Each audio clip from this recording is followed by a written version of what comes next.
going on here.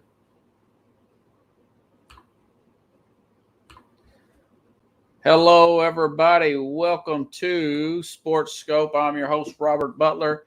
Very long week here in Nashville, Tennessee area. You guys know I'm a medical carrier, and um, big COVID outbreak here. I'll tell you, it's something else. Short show tonight. I'm going to do the NFC East, and I'm going to make Super Bowl predictions for the NFC side. I'll do two games on Tuesday, or two divisions on Tuesday's program. I will give you my Super Bowl picks, complete Super Bowl prediction. I'll give you half tonight, and I'll give you the other half on Thursday. A little announcement Tuesday, if everything works out. Darius Reed, NFL player, former NFL player. He now plays semi-pro ball. I think he's played in Canadian Football League. Give me his thoughts on the league and give a little bit of his resume and all that good stuff. But listen, we got a great football game going on right now. I'm not sure if they've even came back from halftime yet, but I'll tell you this. I said that this Minnesota team, either this Minnesota team or Oregon next week, will beat Ohio State. That was my preseason prediction about tonight. I said this will be a great game. Minnesota currently up 14-10 at halftime. I made that prediction here. You've got this young 19-year-old quarterback, C.J. Stroud, going on the road, playing at a veteran-coached defense here, veteran quarterback. This team, Minnesota, with all their starters coming back on both sides of the ball, and this team went 11-2 2 years ago.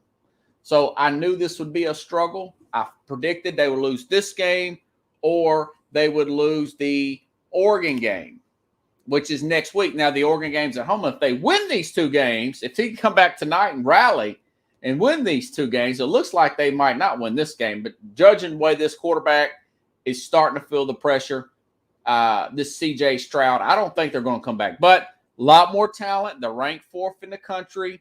I've seen games like this go before where they make the big play. But this is on the road. This is not at Ohio State. So I predicted a great game. That's why I've been talking about this game. I'll talk about it for weeks leading up till tonight. I think we got a great game coming on next week. I think just because it's NFL, I don't know if it'll be this close with the Tampa Bay Bucks and the Dallas Cowboys. Can't wait. Looking forward to that game as well. Okay, so going over the NFC East, the Eagles made a lot of noise in the offseason here, trading Carson Wentz for draft picks and whatnot. And now, they have made a trade for Gardner Minshew when they've had Joe Flacco. And, of course, they've moved off of C.J. Mullins, former 49ers player. Wasn't really high on him. So they've got Minshew because they've got there's simply not a lot of faith for what they're seeing in training camp of Jalen Hurts. And I've said that from the get-go. This guy's Hurts he struggled to make his second read after his first year at Alabama. He was yanked out of that Alabama national championship game back in 2018 against Georgia. And I think that, Bucks favored by 7.5. Hey, Pickles, I told you I thought that Minnesota-Ohio State game will be close, if not an outright upset. We still got a half to go. I don't know if you were watching earlier, but just wanted to let you guys know there. Just want to say one of those I told you so. But as far as this Eagles team is concerned, not going to spend a lot of time. They've made some trades. They made a trade with Miami. They have, I want to say, they have the Colts, possible first-round pick or second-round pick, their first-round pick, second-round pick next year. and they got the first-round pick. First-round pick. They're going to have their first-round pick next year. But they've also got the Dolphins. They're one of those teams that's going to be in the Deshaun Watson sweepstakes. Watson's going to play on this team. It looks like he may not play it down this year.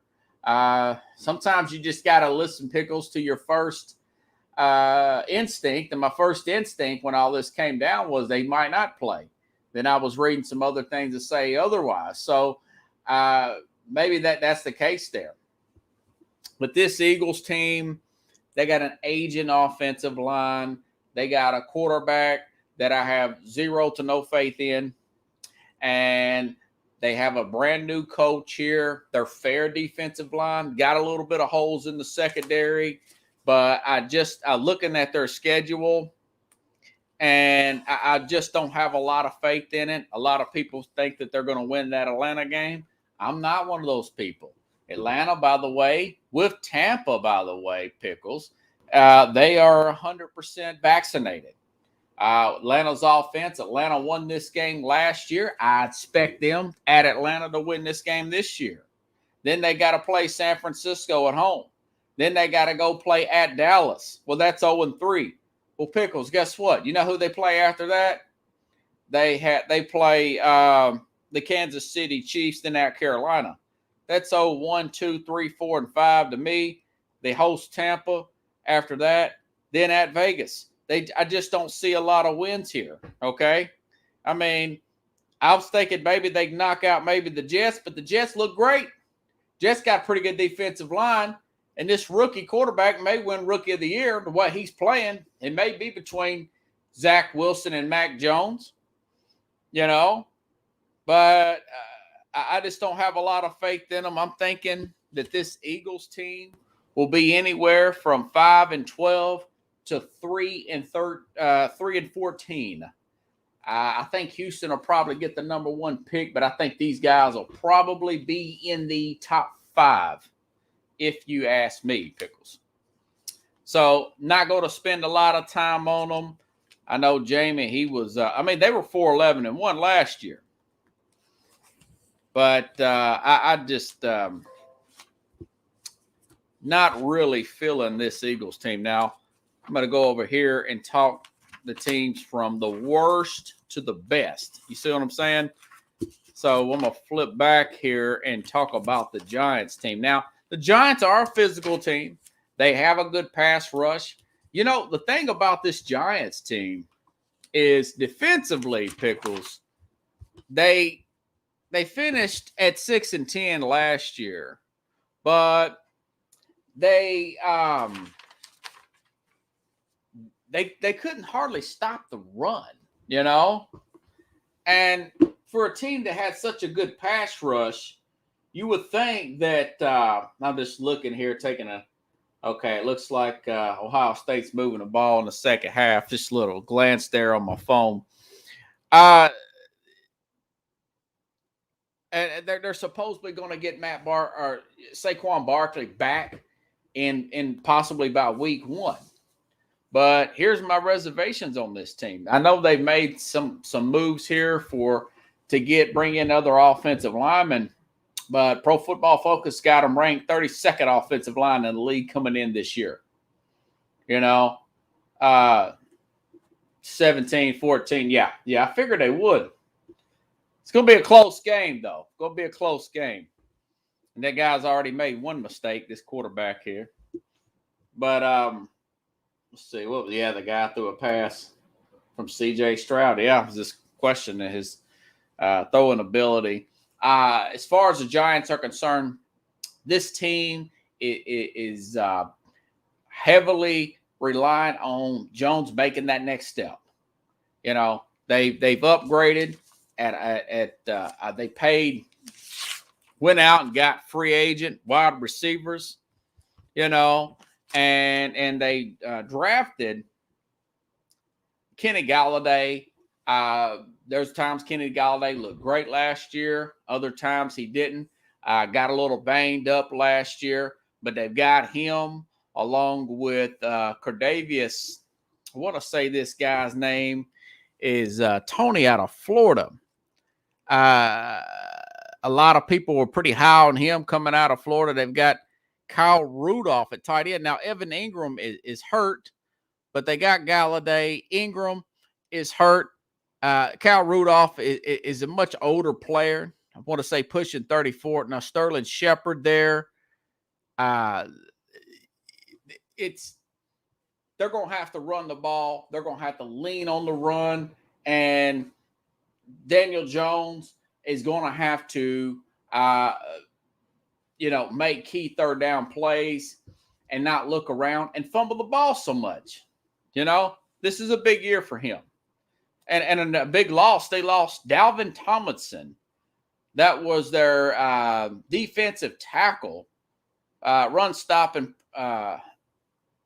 run stopper out there. Well, you know where he's at. He's at Minnesota. That's one of the reasons why I got Minnesota winning the NFC North.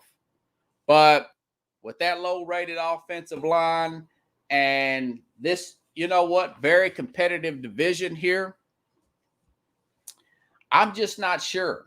They're a team that I'm looking at their schedule.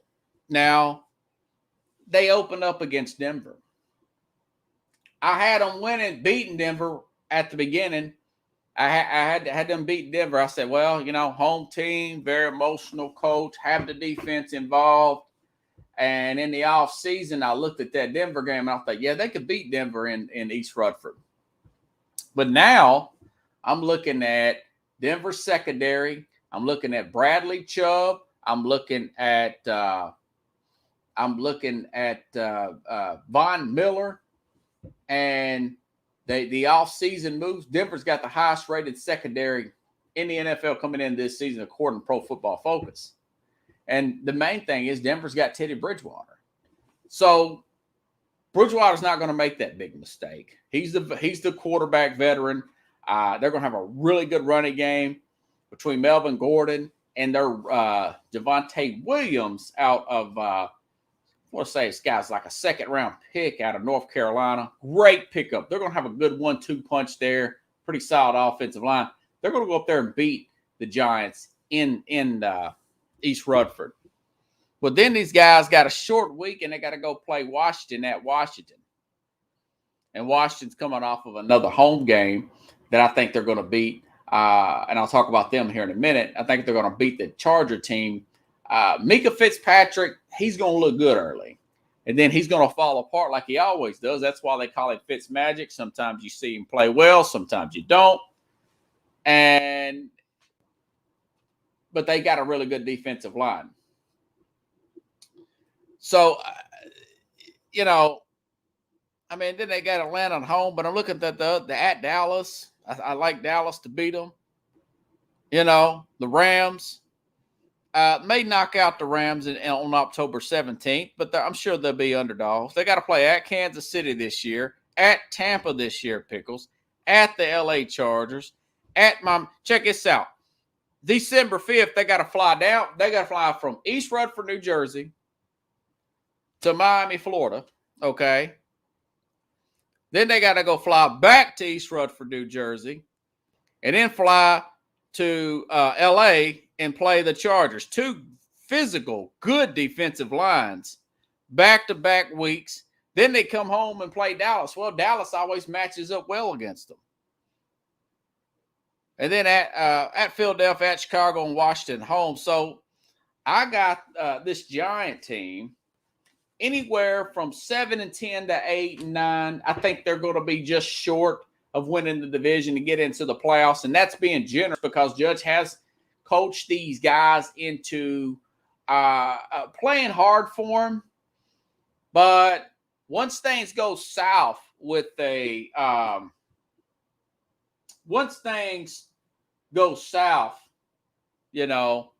with a guy like Joe Judge, a hollerer like Joe Judge,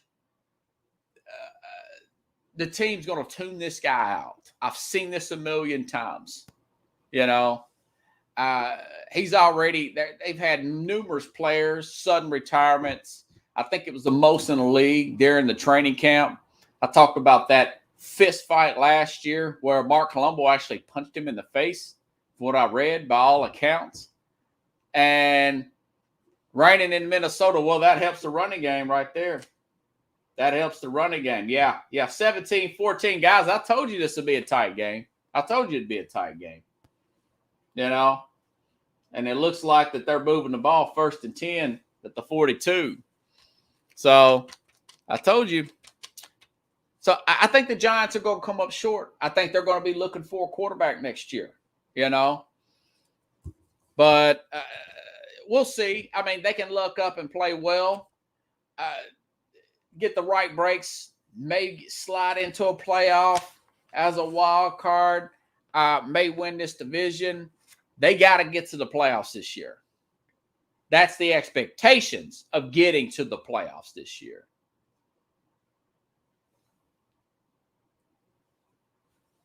Oh, Brian asked, what team that's hyped that I expect to fall on their face? Team that's really hyped, I think, Mel Kiper from ESPN has got Green Bay going to the Super Bowl this year. Well, David Bakhtiari is their left tackle, all-pro level. He will be out for at least 6 games. He's starting a season on the PUP. They're playing teams like Washington's pass rush, Pittsburgh's pass rush, this much upgraded defense in Minnesota. And they didn't do anything to improve their team last year. And by the way, they lost an all-pro center who went to the LA Chargers. So I think the Packers, I do not see them as even being the best team in their division, much less one of the best teams in the NFC. NFC. But as far as the Giants, they're going to come up short. It's going to be a tough decision, but it won't be for me. I would be looking for another quarterback next year if I am the New York Giants, and I think that'll be pretty easy. Could be wrong. He could take off. Barkley's running game could do well, and the light bulb could go off in year 3 for him? But I just don't think so. This guy, he's had 2 years. He's had 2 years in a row where he's had ball. Look at that. Man, they're in the 19-yard. Yeah, Minnesota's going to give these guys. I told you guys. So anyways, the Giants are going to come up short. And some people, the Mac and Jack guys got them winning the division. But that they're seeing life through red, white, and blue tone Giant colors. If Tennessee was bad, I'd tell you they were bad, But I'm not one of those homer type of people. Yeah, quite frankly, Brian says for my audience here on the podcast, there are too many other coaches out there right now to be mediocre. He says, if I'm looking for another head coach for the Giants, if they come up short, there's a chance that the Mayer family could move off of Dave Gettleman. And if you bring in a new general manager, usually the new general manager wants to bring in his old coach, not a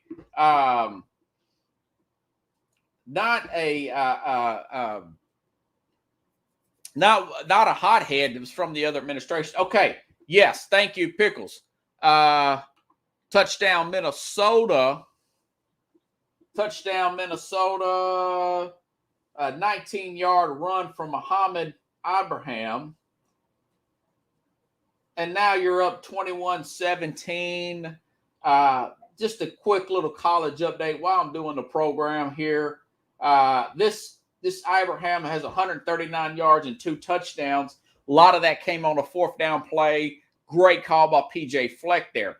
Now, these type of upsets usually happen on these Thursday night games, and the home team has a really good running game and a good defense, and there's turnovers made by the opposition. That's how Ohio State beat that great Miami team back in 2002, I want to say, in the national championship game. Great game. Great. Maurice Carrette and all them.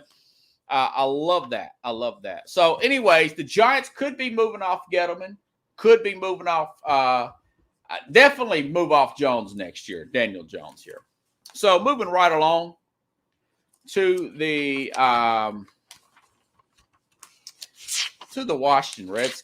Washington football team, excuse me. Now, Washington has made some upgrades. I like the fact they did lose Ronald Darby on defense, but they got 10 guys back on defense. They're going to be fine, okay? They got 10 starters back on defense. Probably the best front four. I want to say they're second or third according to Pro Football Focus. Pittsburgh's got the number one defensive line in the NFL there. But these guys aren't too far behind Chase Young, Defensive Player of the Year type of player here. And what is it? Curtis Samuel, I want to say, is the wide receiver that they brought in from Carolina to play with Terry McLaurin, Logan Thomas, Antonio Gibson. They've got a pretty decent offensive line to considerably good offensive line. Yeah, Chase Young, really good player there. The only issue is they got Ryan Fitzpatrick and Tyler Heineke. Heineke played well, decent against Tampa in the playoffs last year. And you've got 38, 39-year-old Ryan Fitzpatrick and a guy they call Fitzmagic. He's up and down. He usually starts the season off well. They were in the sweepstakes of getting Matthew Stafford. If they would have got Matthew Stafford, I was telling my dad this the other day. If they would have got Matthew Stafford, I would have put this team to win the East easy. But I've been watching Ryan Fitzpatrick every year. Starts off great. Then he goes downhill. Then he's up and down the rest of the way. Very, very inconsistent player. Very inconsistent player. And that's why I just don't have them winning this division like a lot of people do. I think they'll win the first two games. And then they got to play at Buffalo. Then a few weeks later, they got Kansas City, at Green Bay, at Denver. They got the bye week. And then they play Tampa at home. Well, I think Tampa's got the same bye week, so that's a push. I'm going to give it to the better team, Tampa, at Carolina. I got them winning at Carolina. But then you got a lot of Dallas at home there, at Vegas. I think they'll lose. They got Seattle at home on Monday night. Then they got to go play at Vegas. Well, they're going to lose that game at Vegas. I think they'll lose that game. And I think they'll probably, the way it's set up, I think Dallas beats them both times. They got to play Dallas after playing a road game against this Vegas team. So it's just they're a team that I got them going about 9-8. Listen, guys, they were 7-10 last year and won this division. I think it's going to be very close. But, not sure if they're going to be able to beat. They got to play Green Bay, Kansas City back-to-back, then at Denver. They played Denver before their bye week. At Denver, they're going to go up there and probably get beat with Teddy Bridgewater there because they're playing another good defense as well. At Denver, then Tampa, Carolina's a coin toss, Seattle, at Vegas. It's just not a very good schedule for them. But again, they got the pieces in place. Just not sure about this team. I think they're going to come up just a hair short. Now, if Heineke plays well, I would imagine around October the 17th to 24th, which I'm probably going to lose both of them games. That's Green Bay, Kansas City. Because at the time they play at Green Bay, there's a chance that Bakhtiari is going to be back. And then it's at Green Bay. So and then the Kansas City back-to-back. So they hit a losing streak here, guys, from the 17th of October to Halloween, where they could lose potentially 3 straight games before their bye week. And then when you come off the bye week, you play Tampa. So at that point, they're probably going to make a quarterback change, and I have no idea what this other quarterback's going to do. So, anyways, with the right breaks, they could win this division. They're going to be on the outside looking in, okay? Teams on the outside looking in that could get in the playoffs, could as a wild card or a potential division winner, particularly with this team who won the division last year, are this Washington team in the NFC, that Carolina team in the NFC, and possibly Arizona, but I just don't have the faith in Kingsbury. And that's pretty much it. The Giants possibly, but it comes down to the quarterbacks, guys. It comes down to the quarterbacks. You know, if these games are even, and a lot of these, if you guys watch a lot of NFC East like I do, okay, for example, the Giants beat Washington at home 19-20. Washington lost that game because they went for 2. Okay? And last year, I mean, Washington lost to Seattle 15-20. They lost. They beat Philadelphia 20-14 with like the third string quarterback. I mean, these are 1-score, 1-play games. What does that mean? Who's got the better quarterback? You know, that's how these NFC East games are always being played. You know, and of course they've got the defense, run a game, skill position players there. But if you got a quarterback that's that erratic, and his history says he's that, you know, or maybe I think they should have went for. They probably should have made a move and go after one of these other quarterbacks, and they may have a shot at Rodgers next year. They may have a shot at Deshaun Watson. Either one of them would put them over the top. Yeah, and I think they'll still be bad this year. They don't have. I mean, you got guys like Jalen Hurts. You got up and down Ryan Fitzpatrick. You got Daniel Jones, who I don't expect to be there this year. The quarterback play is just not there. Dak Prescott, yeah, Pro Bowl level. Now he's coming back. Listen, 6-10 Dallas with all those injuries last year. Washington won the division, guys, at 7-10 last year. Okay? Let me change out my. Hold on. Let's see. All righty. Now I'm back.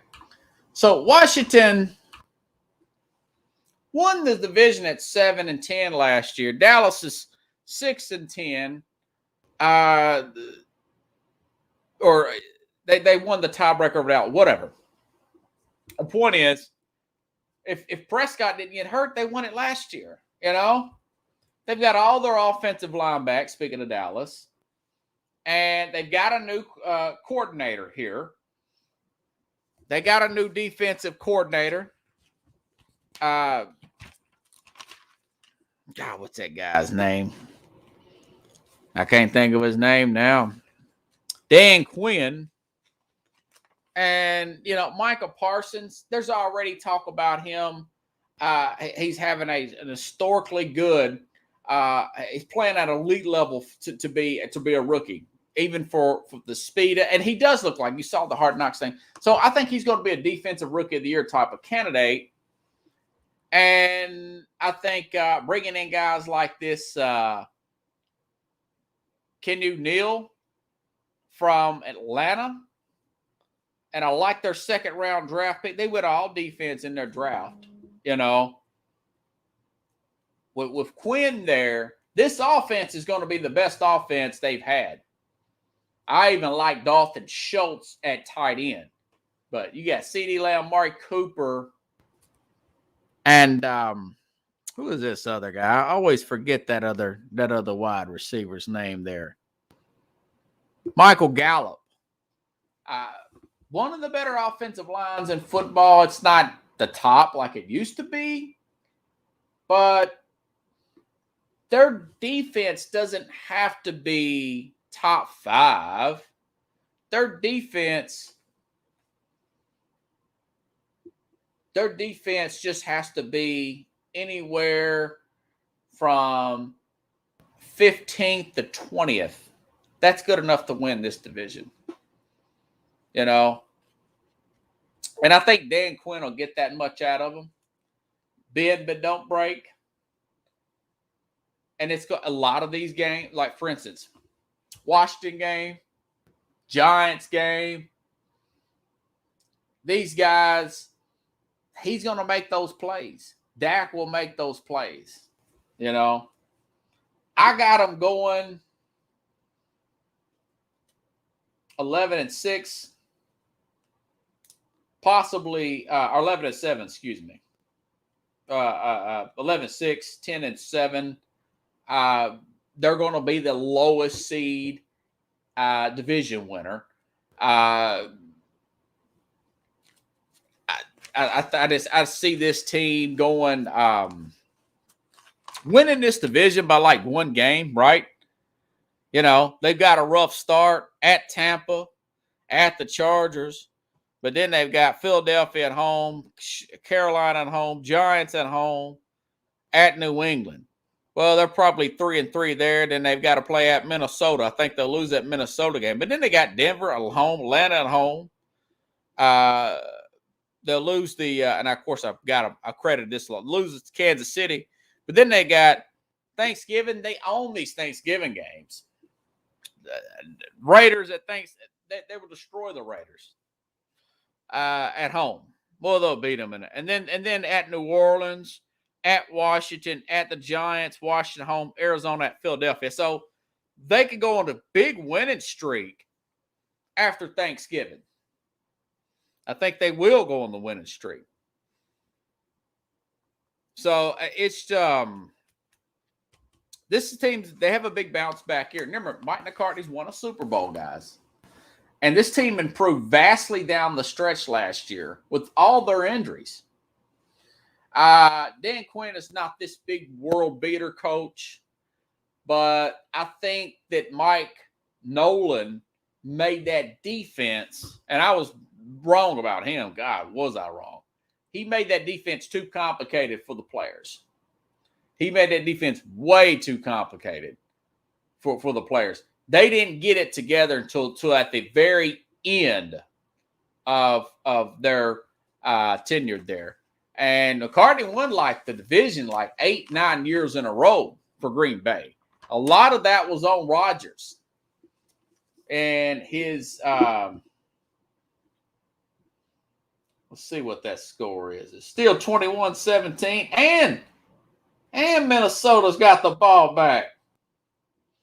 Looks like they're had a bad second 30 there. I can't wait to get off here and start watching the rest of this game, guys. So anyway, all right, let's go back to the playoff picture. So I've got Dallas winning. They go on a run down the stretch. They win the NFC East, okay? And so we're in the playoffs now. That is all the divisions. Let's recap this. Tampa, 1 seed, 14-3, 15-2 type of season. It's going to be like a 1-game difference between them and possibly a strength of schedule, divisional strength of schedule for maybe San Francisco could possibly get that 1 seed.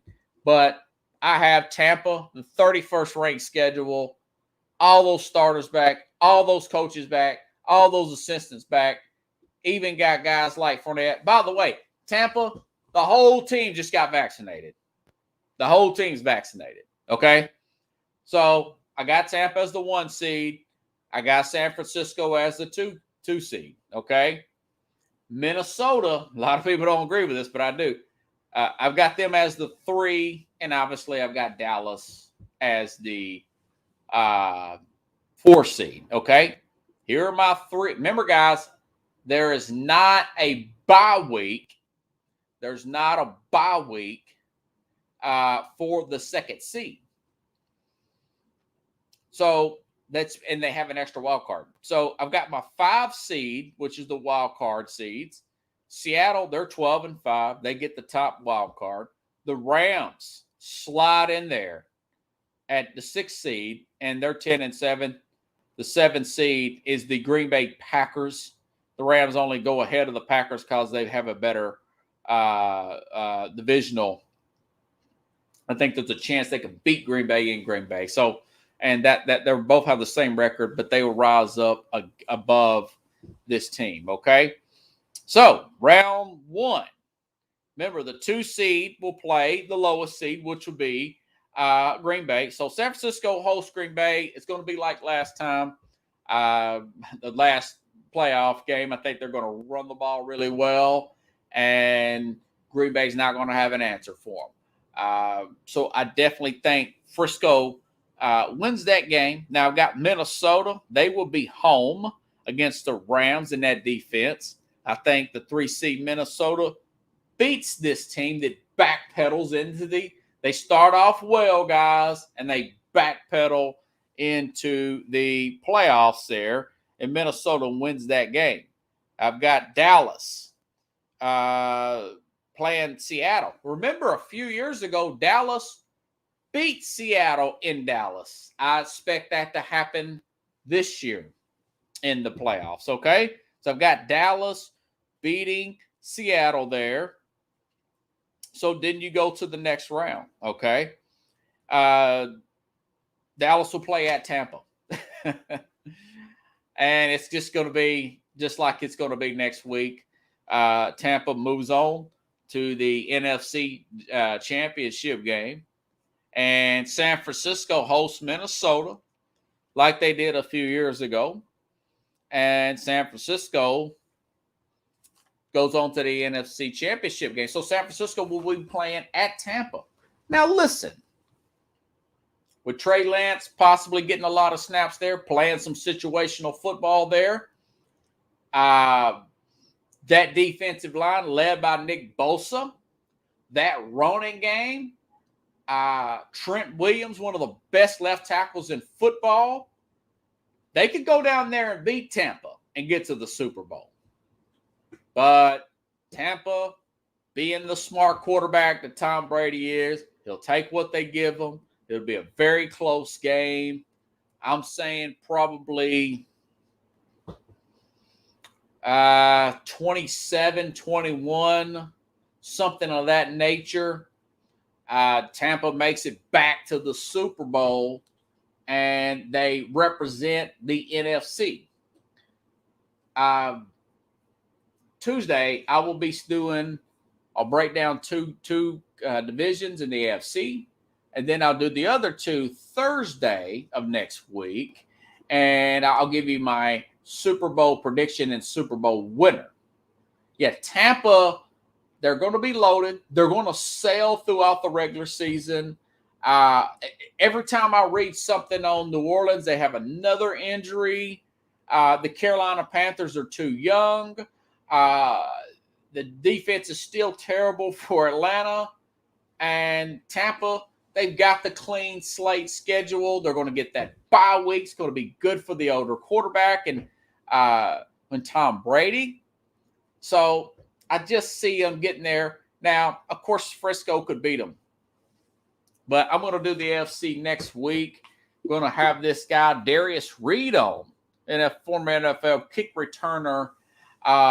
Get him to talk about his career and journey, and he give a few thoughts for him on this game here, and see how it goes. It looks like this is good game right here. Yeah. Ohio State just scored a touchdown here, make it 24-21 third quarter. That's going to be a great game. But anyways, so we'll get on here Tuesday night. We'll talk about that. I will be Sunday, 7:30 a.m. Central Time. I will be on the Mac and Jack sports show there, going over whatever, probably more predictions or whatnot. You can find that on the Northeast Streaming YouTube channel, or Mac and Jack Mac Sports on the Facebook page, and I will be there talking about that live stream college game this year. Probably not, but that's a good idea. I may think about that. I may do it one day. I may do that one day there, Brian. It's a good idea. You know, I did that one time when I first started the program for NFL Red Zone when I had Periscope and I was just putting the game back there. I had too much of the game on and I got in trouble. They suspended me in Periscope. Man, I got a lot of views, though. 10,000, over 10,000 plus views there. Actually, I think it was more like 100,000. I think it was 10,000 people with me watching at the same time. Yeah, Mac and Jack, they're building something really big over there at Northeast Streaming Sports. I want to say they had Jim Jeffcoat and this other guy, I can't remember his name, used to play for the Giants, and they had Darren Woodson on their show. So I'm going to check that out, and I'll talk about that a little bit later. But anyways, guys, I'll be back on here next Tuesday. We'll get into the AFC, make some Super Bowl predictions on next Thursday, right around halftime of that game. If you like the show, please share the show. Subscribe to the YouTube channel. Subscribe to the podcast just to help me out here. Like and share, subscribe everything on the Facebook page as well. If you want to contribute to the program, go to the Zelle app, Zelle, and to this sports, the word sports with an S and another S, KOPE at gmail.com. Contribute that way. Hey, thank you very much, Olivia, for sharing my show. I will see you guys otherwise around Tuesday. Have a good Labor Day weekend. I cannot wait. We're 1 week away from the NFL. Okay? Have a good night, everybody. I'll see you next Tuesday right around 9 p.m. Central Time. Check your watch around 8:45. I may start a little bit early because I got a lot to talk about coming up in the NFL predictions. Have a good night, everybody.